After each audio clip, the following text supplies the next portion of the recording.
আস্তে আস্তে ধীরে ধীরে নিজেদের জায়গা ছাড়ুন। আপনারা ধীরে ধীরে দেখে শুনে আস্তে আস্তে নিজেদের জায়গা ছাড়বেন। বলুন।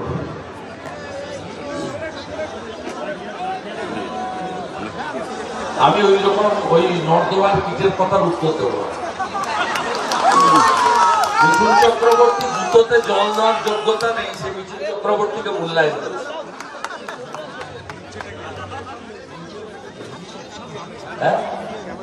ওটা অনেক আগে ভোগে চলে গেছে, ইন্ডিয়া জোটের ভোগে চলে গেছে অনেকে।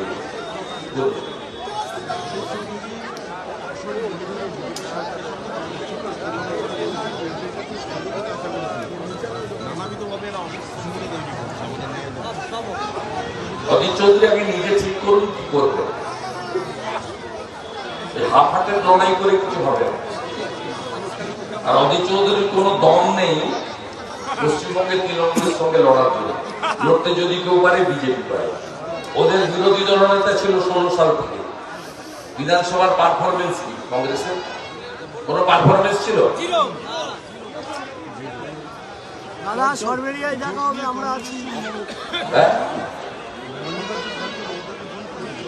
আমি এসব নিয়ে বলবো না। কংগ্রেস অপ্রাসঙ্গিক দল।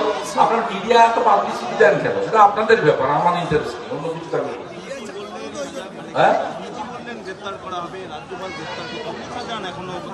চোর মমতা তো বলেনি না, ওর কথার উত্তর দেবো, ওর কথার উত্তর দেবো না। চোর মমতা লুকিয়ে রেখেছে,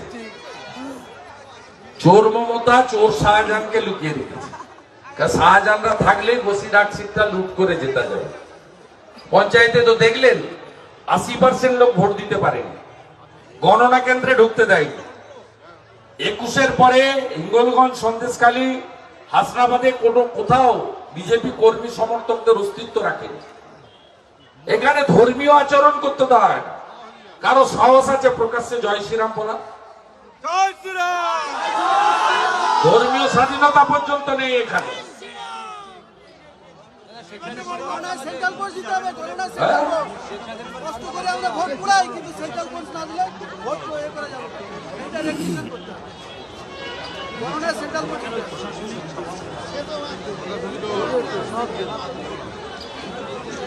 মোগলরা যেমন রাজ্য চালাতেন তেমন রাজ্য চলছে।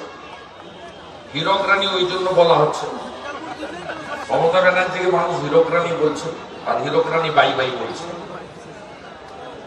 ঠিক আছে।